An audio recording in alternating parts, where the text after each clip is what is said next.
padroeira de um povo a lutar, a gente mineira te quer exaltar, não só lá na serra. Amado irmão, amada irmã, saúde e paz. Fecunde-nos a graça de Deus ao proclamar aqui na comunidade orante ao redor da amada Mãe Maria a sua palavra santa, para que o nosso coração, acolhendo a palavra cada dia como agora, fique modulado ao coração de nosso Deus. Hoje, de modo especial, neste mês de novembro, estamos celebrando a primeira sexta-feira do mês e a devoção ao Sagrado Coração de Jesus nos convoca a viver a experiência de praticar e de cultivar em nós os mesmos sentimentos de Cristo Jesus. Quanto é importante, quanto é necessário e urgente para superarmos as dificuldades que estamos vivendo, sobretudo as polarizações. E hoje celebramos de modo muito especial o Dia de Finados. Nossos corações se enchem de lembranças de tantos irmãos e irmãs nossos, familiares, que já partiram para a casa do Pai. Essa lembrança nos enche de saudade. Uma saudade que nos deve fazer ter a certeza de que os nossos que partiram estão na presença de Deus. E, portanto, precisamos compreender, ao celebrar o Dia de Finados, o caminho nosso. E aqui lembro dos sermões de Santo Odilon de Cluny, um abade, quando ele comenta: a ressurreição dos mortos é para os cristãos indubitável motivo de confiança. Foi a verdade que o prometeu, e a verdade não pode mentir, que é Cristo. A ressurreição dos corpos é uma promessa sincera, pois a verdade não poderia deixar de cumprir aquilo que prometera. Com o intuito de nos garantir que a ressurreição realmente acontecerá, o próprio Senhor dignou-se demonstrá-la em seu corpo. Cristo ressuscitou, meu irmão, minha irmã, para não se duvidar que os cristãos haverão de ressuscitar, pois o que já se realizou com a cabeça haverá também de se realizar com o corpo.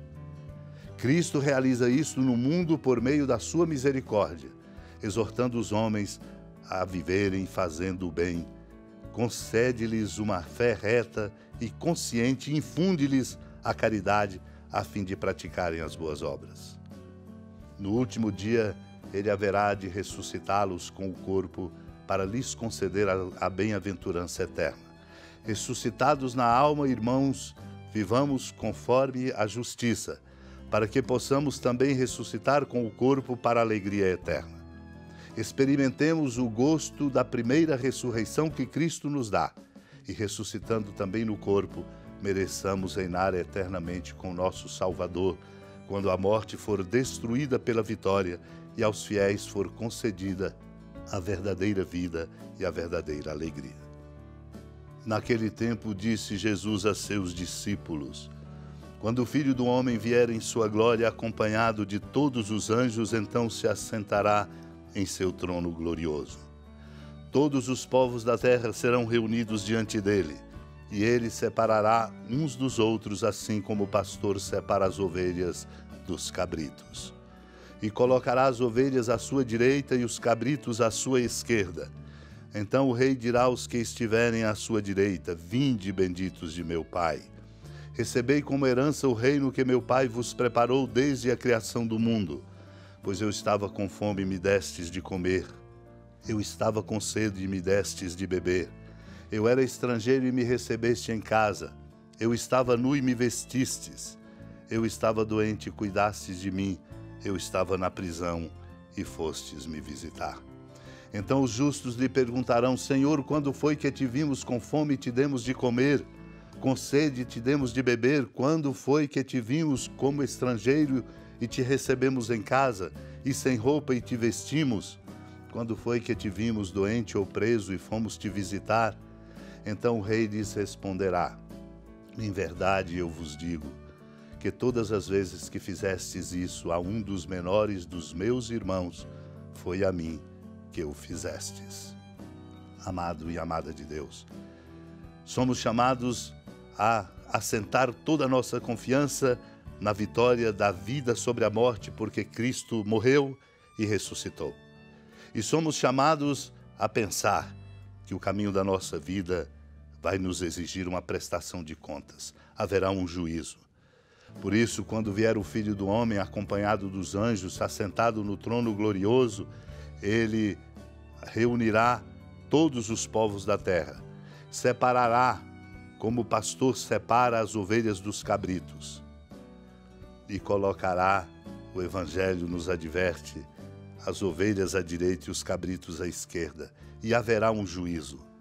Os juízos parciais acontecem no nosso caminho, e nós podemos ver esses juízos pelos preços que pagamos quando nós não pautamos a nossa vida nos valores do Evangelho, quando a fraternidade e a solidariedade entre nós ficam comprometidas. Por isso ouvirão aqueles que forem colocados à direita: vinde, benditos de meu Pai, recebei como herança o reino que meu Pai vos preparou desde a criação do mundo. E a razão da vitória da vida sobre a morte e da participação na vida em Cristo vem exatamente do modo como nós pautamos a nossa conduta. Estava com fome e me deste de comer, com sede e deste de beber, estrangeiro e recebeste em casa, nu e vestiste-me. Estava doente e cuidastes de mim, estava na prisão e fostes me visitar. A pergunta é essa: Senhor, quando foi que te vimos com fome e te demos de comer, com sede e demos de beber, como estrangeiro e te recebemos em casa, sem roupa e te vestimos? A resposta é exatamente essa. O rei responderá: em verdade vos digo que todas as vezes que fizestes isso a um dos menores de meus irmãos, foi a mim que o fizeste. No entanto, dirá aos outros que não praticaram o bem e a caridade: afastai-vos de mim, malditos, ide para o fogo eterno, preparado para o diabo e para os seus anjos. Porque estava com fome, não deste de comer, com sede, não deste de beber, estrangeiro não visitastes, não recebeste em casa, na prisão e não foste visitar. Senhor, quando foi que te vimos com fome e com sede?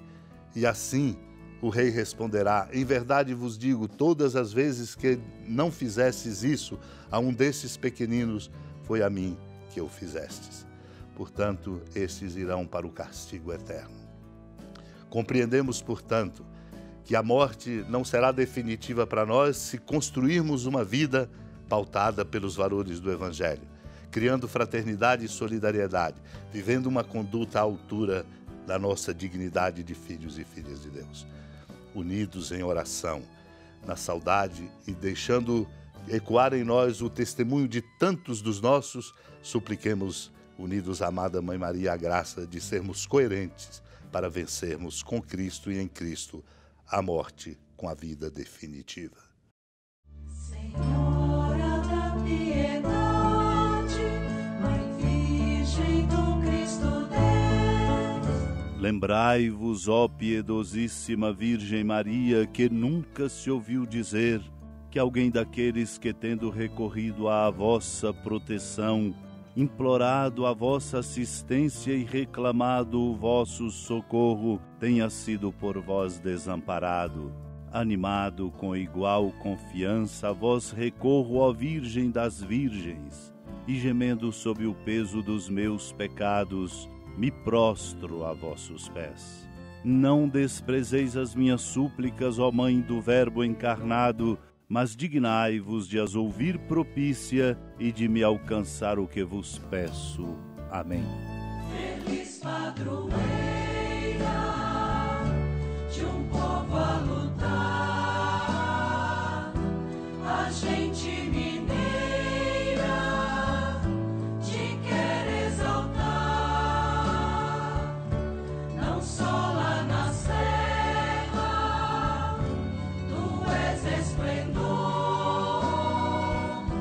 de toda esta terra, também és fulgor.